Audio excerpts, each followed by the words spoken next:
guys! Welcome back to my channel. So for today's video ay nasa part 3 na tayo ng ating passport wedding invitation using Microsoft Word. So bago ninyo gawin itong part na ito ay make sure na nagawa ninyo muna yung part 1 and part 2 nitong ating layouts using Microsoft Word lang din. So ang ginamit ko na motif dito or color motif natin today ay navy blue. So kung navy blue din yung gusto ninyo na motif para sa inyong event, swak na swak itong ginagawa natin ngayon para sa inyo. So sa part 3 ng ating passport wedding invitation using Microsoft Word, ay kailangan nyo lang i-prepare yung map na ginamit din natin doon sa part 2 ng ating layout, and i-prepare nyo na din yung mga principal sponsors and secondary sponsors dahil yun naman yung mga ilalagay natin ngayon. So sobrang dali lang nito, basta sundan nyo lang yung mga instructions ko. So hindi ko na patatagalin itong aking intro. I-prepare na natin yung ating Microsoft Word para magawa na natin itong part 3 ng ating passport wedding invitation using Microsoft Word. So dito tayo ngayon sa aking screen at ipapakita ko na sa inyo kung paano natin kadaling gagawin lang yung ating part 3 nitong ating passport invitation using Microsoft Word. So ang gagawin natin ngayon ay ganito yung kanyang itsura nung ating magiging layout. Ayan. As in, lahat ng principal sponsors at yung mga secondary sponsors ay nandito. So, sobrang dali lang nito. At kung makikita ninyo, yung background image natin dito ay yung map lang din na ginamit natin doon sa part 2 ng ating passport invitation. So, ganito dapat yung magiging kalabasan nitong ating layout na gagawin ngayon or for today's video. Ayan. So, ang ginamit ko lang dyan or yung kailangan ko lang talaga is itong map. Ayan. So, yan din yung ginamit ko doon sa part 2 ng ating layout. So, make sure na dapat meron pa kayo niyan. So, huwag nyo i-delete yun.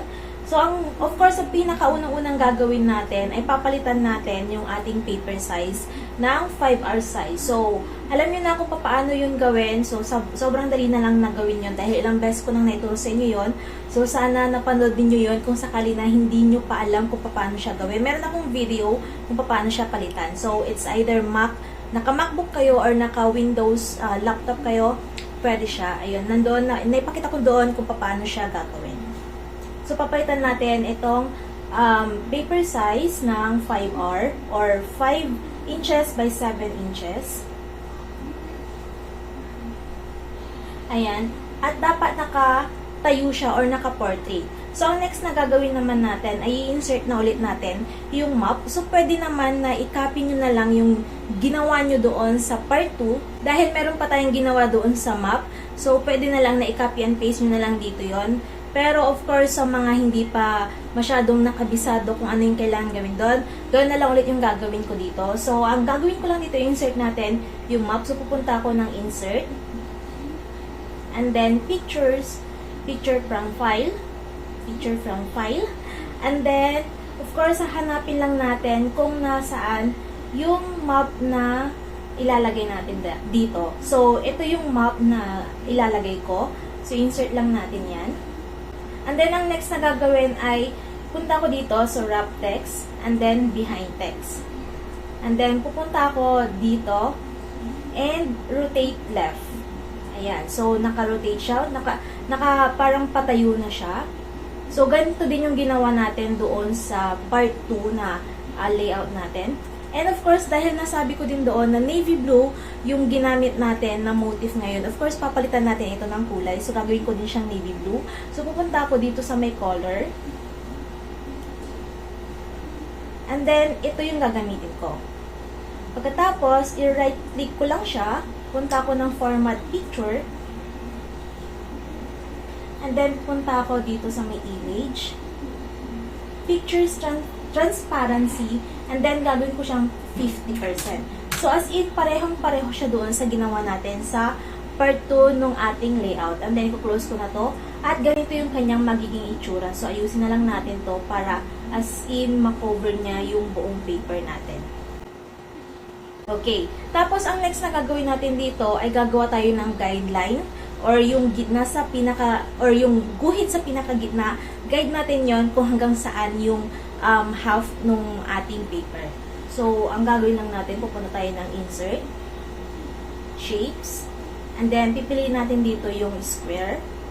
Mag-drag lang tayo, and then pupunta tayo dito. So, yung pataas niya or yung height niya is 3.5 And then, yung pahiga naman niya is 5 inches. And then, dapat isasagad natin ito. Ayan, as in sagad yung dito, yung line dito. And ito yung magiging guide natin. So, of course, hindi naman natin hahayaan na may color background itong shape na nilagay natin dito. So, pupunta tayo ngayon dito sa shape fill. No fill. And then, sa outline, gagawin ko lang siya na light gray. At gagawin ko lang na yung weight niya is 1/4 para hindi masyadong makapal yung line natin. So, ito na yung ating guideline dyan sa gitna. Ayan. Ito na yung ating line. Okay? So, yan yung ating guide dito sa ating paper. So, ang next na gagawin natin ay ilalagay na natin or maglalagay na tayo ng ating mga principal sponsors. So, of course, ang pinakaunang gagawin natin ay pumunta tayo ng insert, shapes, and then, yung box na lang ulit, and then, idadrag natin na ganyan. And then, right text, add text, or right click and then add text, and then, i-type natin ang principal sponsors. Okay? Pagkatapos, i-highlight natin yan. Punta tayo ng shape fill, no fill, outline, no outline, at dito sa text fill, since ang ginamit ko na doon sa ibang layouts na ginawa natin nung una ay black, so yun din ang gagamitin ko dito. And then, punta tayo ng home, at papalitan natin yung font style ng Times New Roman dahil yun yung ginagamit natin doon sa mga nakaraang layouts pa natin. Ayan. And then, gagawin ko siyang, or naka-12 na siya, so default na yan. And then, ibobold ko naman siya.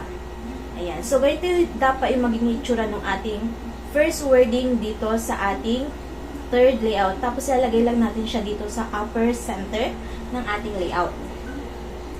Ang next na gagawin naman natin ay i-copy and paste lang natin siya. So, pwede kayong gumamit ng inyong keyboard para mas mabilis. Ctrl-C and then Ctrl-V.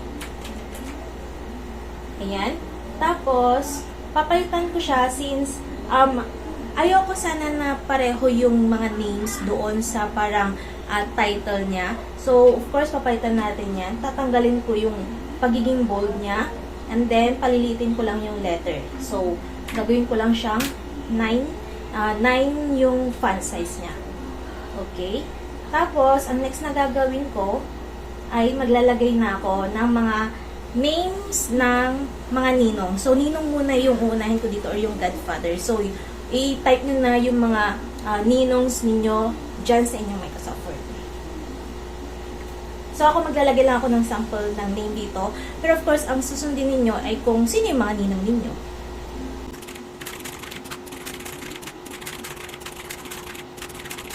Okay, so halimbawa tapos na kayo sa inyong ninong. So, ganyan yung magiging kalalabasan niya. So, nagsample lang ako.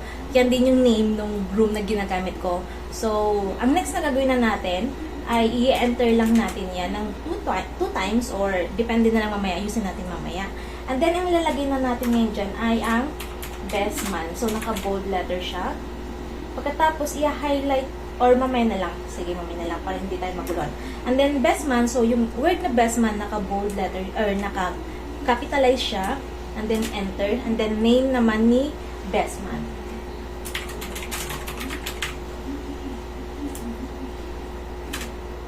Next naman, ang ilalagay na natin ay ang mga groomsmen. So, pareho doon sa best man. Pagkakasulat, naka-capitalize groomsmen. And then, of course, yung mga name na ng mga groomsmen ninyo. Okay, so, halimbawa tapos na ako dyan. Ang next na gagawin ko naman ay i-highlight ko yan. And then, pupunta ako dito, tapos itong right or align right, ang i-click ko siya. Ayan. Tapos, lalagay ko siya ganyan. I-highlight ko ngayon yung best man na word at yung groomsmen na word. I-highlight ko ngayon siya at saka ko siya i-bold letters. Ayan. So, dapat ganyan yung kanyang magiging kalalabasan. So, ayusin natin yan mamaya. Hindi pa tayo tapos dyan. So, ang next na gagawin naman natin ay i-copy and paste lang ulit natin ito. At gagawin naman natin yung dito sa kabilang side. So, mga ninang and maid of honor tsaka bridesmaid naman yung gagawin natin. So, ganun lang din. Same process. sundan nyo na lang yung mga gagawin ko.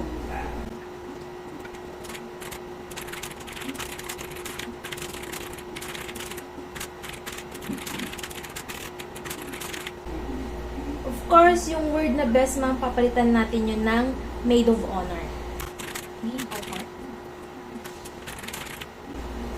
At yung groomsmen naman ay papalitan natin ng bridesmaid.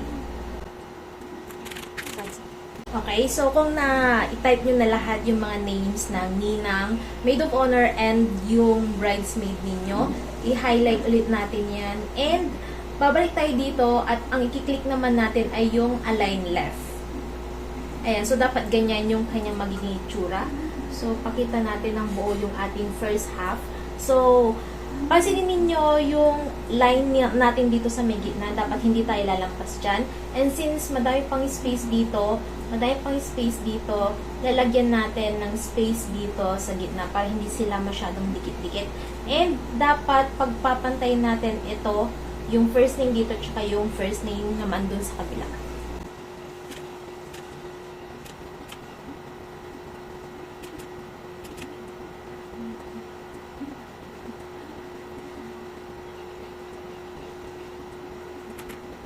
Okay, so tapos na ako dito sa first half nitong ating layout. So, susunod naman natin yung sa second half. So, ang gagawin lang natin ay ka-copy and paste lang natin itong word na principal sponsors. So, copy and paste. And then, ilalagay naman natin dito sa center upper ng ating second half. Upper center ng ating second half. So, of course, papalitan natin ito ng secondary. And then, i-copy and paste na lang ulit natin ito para dito na lang tayo kumuha ng ating gagamitin. So, tatanggalin ko yung name ng ninong. And siguro iwanan ko na lang yung sa groomsmen na lang para hindi magulo. Ayan, so groomsmen. So, in-erase ko lang lahat ng mga nasa unahan noong word na groomsmen. So, ang lalagay ko ngayon dyan ay, lagyan natin ng konti, ay ang candle. So, lalagay ko dito, candle. And then, of course, kung sino yung naka-assign sa candle ninyo.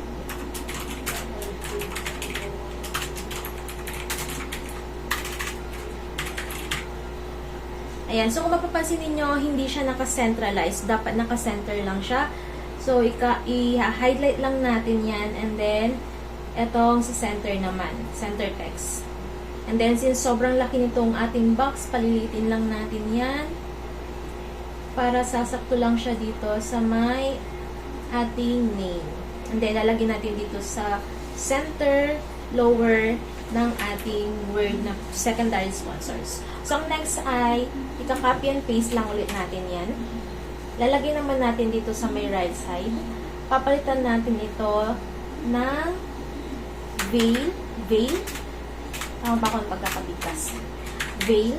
And then, of course, yung name nung mga naka-assign sa veil. So, since ako, sample name ko lang mga yan, kaya hindi ko na siya babaguhin. Pero, of course, sa inyo, baguhin ninyo.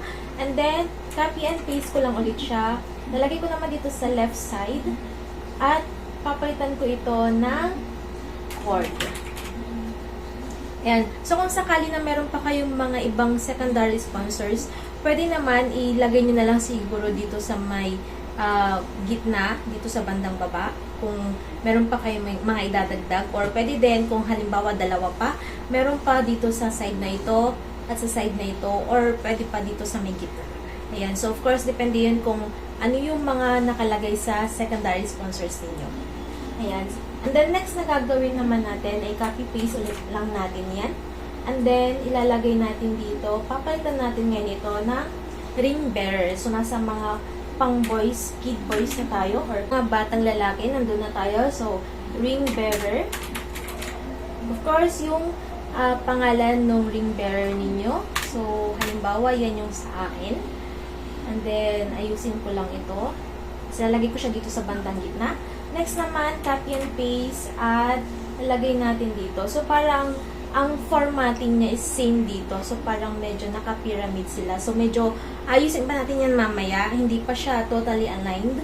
Pero parang naka-pyramiding yung kanyang style since tatlo lang naman yung ilalagay ko. And then, dito naman sa ring bearer, papalitan natin ito ng coin bearer. And then, yung name ng inyong coin bearer. Tapos, copy and paste. Lagay naman natin dito sa kabila ang ring bearer. Ayan. Ay, or Bible bearer. Ayan. So, ayusin lang natin yan. Okay? Or mamaya ayusin lang natin yan. And then, last na ilalagay ko naman ay ang flower girls. So, ito, papalitan lang natin to ng flower girls. And then, papalitan natin ng mga names ng mga flower girls.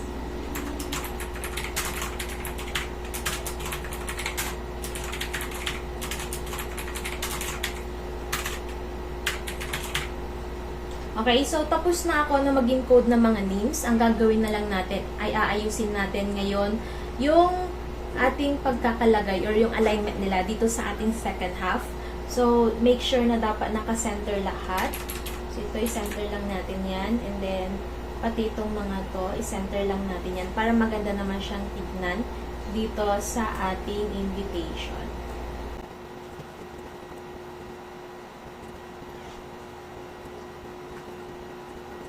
Ayan, so ganyan dapat yung magiging itsura ng inyong layout para sa third part ng ating wedding invitation or passport wedding invitation. So, kung nasundan ninyo mismo yung mga instructions ko, dapat magiging ganyan din yung kalalabasan ng inyong layout. So, sabi ko nga sa mga nakaraang videos ko na dapat ninyo na i-pause yung mga sinasabi ko or itong video na ito bago kayo proceed doon sa next video dahil medyo mabilis akong mag-discuss and gawin nyo muna bago nyo isunod yung next step. So, kung nasundan ninyo mismo yung mga instructions ko sa mga videos ko, ganito din yung kanyang magiging kalalabasan. So, ayan, meron na tayong layout para dito sa ating third part ng ating passport wedding invitation.